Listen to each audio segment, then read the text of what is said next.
I'm going to show you really quick how to replace a cigarette lighter. This is for the Dodge Ram 2500. So this is the cigarette lighter. It's impossible to take it off without a tool.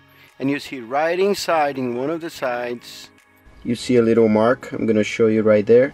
On the other side we have the same one. Then we get this tool here that comes with the kit, and we're going to put inside. Sorry it was a little blurry. And we put in one of those holes, and once it is in there, you push to the opposite side hole, just like that. There you go. And then you replace it. So basically what this is going to do is goes in this hole right here, see? But you're not going to be able to put that much, so you put on this side and you slide on the other side, and this should push the two tabs that hold this guy in. And same thing, you disconnect, connect the new one in, and then you should be good to roll. So I already replaced one.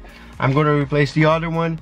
I'm going to add the link to the description. This is for Mopar, which fits a bunch of cars, but it's mostly Mopar. You can use the same tool to replace other cigarette lighters, but this one has a specific connector. Unfortunately, it cost me $10 each, which is totally fine. Got on Amazon, link is down here.